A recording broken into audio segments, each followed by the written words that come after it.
Mazda won't let electrification ruin the MX-5 Miata. If you made the car heavy, it would be a very different thing.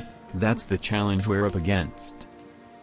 Despite being highly outspoken against the internal combustion engine ban facing Europe in 2035, Mazda is still planning to electrify, a combination of hybrid and electric / its entire vehicle lineup by 2030, including the Mazda MX-5 Miata.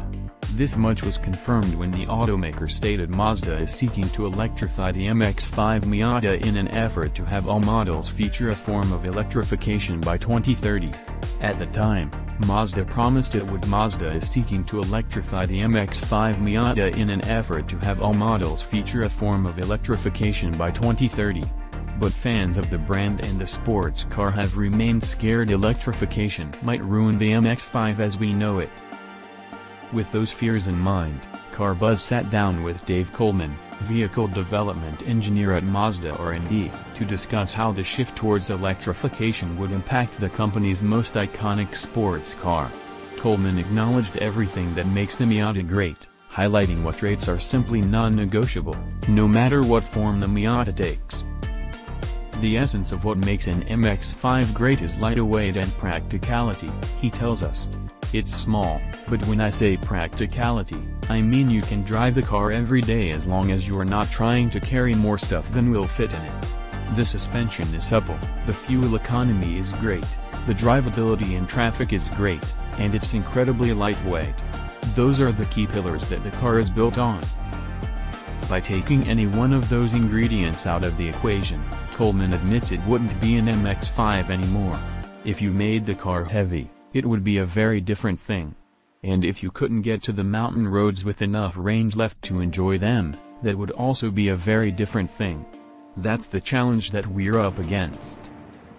Coleman referenced weight often, as it's crucial to the Miata recipe.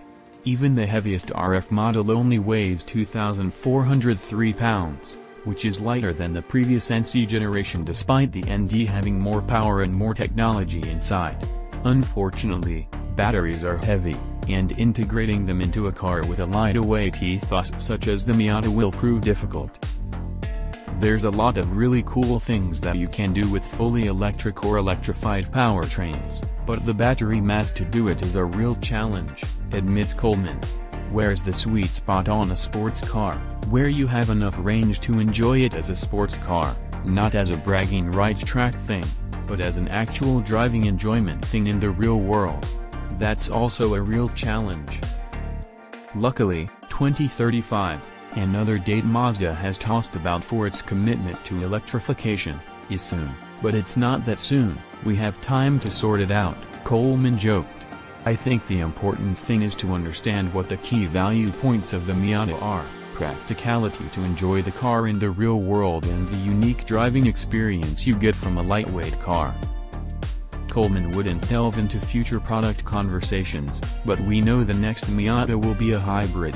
We expect the car to adopt a mild hybrid setup, much like the CX-90 SUV, in order to keep the weight down. No matter what happens, the Miata will always be a part of the plan, and according to Coleman, Mazda will not let electrification change the essence of this amazing sports car. There's still a way to go before the hybrid MX-5 arrives, though, and Coleman told us there's still lots to come from the ND generation. That, however, is another story entirely.